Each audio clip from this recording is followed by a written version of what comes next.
the following integers in ascending order. Ascending order அப்படின்னா என்னது? smaller number to bigger number நம்ம arrange பண்ணணும். சரியா? ஸோ ஃபர்ஸ்ட் நம்ம என்ன பண்ணலாம்? ஃபர்ஸ்ட் பார்த்தோம்னா எது பிக்கரா இருக்கும்? பாசிட்டிவ் நம்பர்ஸ்லாம் பிக்கரா இருக்கும். இப்போ நம்ம என்ன பண்ணலாம்? பாசிட்டிவ் நம்பர்ஸ் எதுன்றதை நம்ம முதல்ல எழுதிக்கலாம். So 12 is the positive number. அதுக்கப்புறம் என்ன இருக்கு? 3 பாசிட்டிவ் நம்பரா இருக்கு. ஸோ 12 எழுதியாச்சு, 3 எழுதியாச்சு. அதுக்கப்புறம் 1 பாசிட்டிவ் நம்பர். அதுக்கப்புறம் என்ன இருக்கு?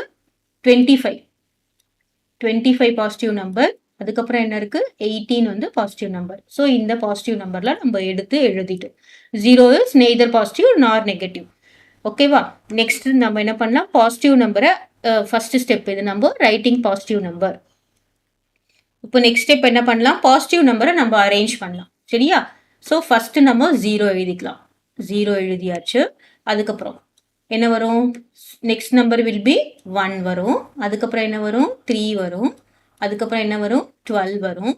அதுக்கப்புறம் 18. அதுக்கப்புறம் என்னது? 25.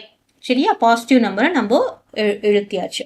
இப்போ நெக்ஸ்ட் நம்ம என்ன பண்றோம்? நெகட்டிவ் நம்பரை நம்ம எடுக்கலாம். தேர்ட் ஸ்டெப் என்ன அப்படின்னு பார்த்தோம்னா நெகட்டிவ் நம்பர்ஸ். எதெல்லாம் நெகட்டிவ் நம்பர்ஸ்? நெகட்டிவ் நம்பர்ஸ் எடுத்து எழுதலாமா? -15, அதுக்கப்புறம் -7, அதுக்கப்புறம் -5, -20. ஓகேவா? -15 எழுதியாச்சு, -7 எழுதியாச்சு, -5 எழுதியாச்சு, -20 எழுதியாச்சு. அப்போ எல்லா நம்பரும் எழுதியாச்சு. இப்போ நெகட்டிவ் நம்பர் பொறுத்த வரைக்கும் என்னது? -20, -19, -18 இப்படி தானே போயிட்டு இருக்கும். அப்போ இதுதான் என்னது? Small number. அப்போ இந்த பக்கம் போயிட்டே இருக்கும்போது இது வந்து என்னது? Bigger number. நெகட்டிவ் நம்பர் பொறுத்த வரைக்கும் என்னது? நமக்கு எதுக்கு லார்ஜ் வேல்யூ இருக்கோ திஸ் அமௌண்ட், அதாவது வேல்யூ நிறைய இருந்தா அது என்னன்னு சொல்லுவோம்? ஸ்மாலர். வேல்யூ கம்மியா இருந்தாதான் அது பிக்கர். அப்போ இதுல வந்து நம்ம என்ன பண்ணோம்? எதுக்கு வேல்யூ கம்மி அப்படின்னு பார்த்தோம்னா -20. ஸோ ஃபர்ஸ்ட் -20 தான் ஸ்மாலர் நம்பர். அதுக்கப்புறம் என்ன வரும் பாருங்க? -15. அதுக்கப்புறம் என்ன வரும்? -7. அதுக்கப்புறம் என்ன வரும்? -5. சரியா?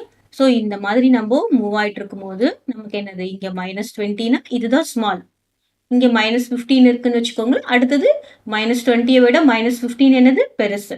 ஸோ அசெண்டிங் ஆர்டர்னா சின்னதுல இருந்து பெருசு தான் நம்ம அரேஞ்ச் பண்ணுவோம்.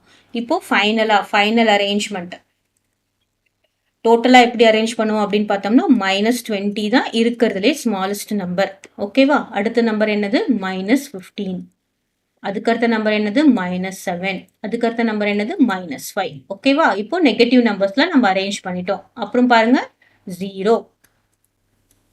நெக்ஸ்ட் நம்ம பாசிட்டிவ் நம்பர்ஸ்க்கு வரும். 0. அதுக்கப்புறம் என்ன வரும்? 1, 3, 12, 18, லாஸ்டா என்னது? 25. கிளியரா? ஸோ இந்த மாதிரி ஸ்டெப் பை ஸ்டெப் போட்டோம்னா நமக்கு எந்த இடத்துல ஏதாவது தப்பு பண்ணியிருந்தோம்னா எந்த இடத்துல தப்பு பண்ணிடணும்னு சொல்லிட்டு நம்ம கண்டுபிடிச்சிடலாம். நெகட்டிவ் நம்பர் தான் இம்பார்ட்டன்ட். எதுக்கு அதிகமான வேல்யூ இருக்கோ, எதுக்கு அதிகமான அந்த நம்பர் இருக்கோ அதுக்கு கம்மியான வேல்யூ, அதுதான் சின்னது அப்படின்னு அர்த்தம்.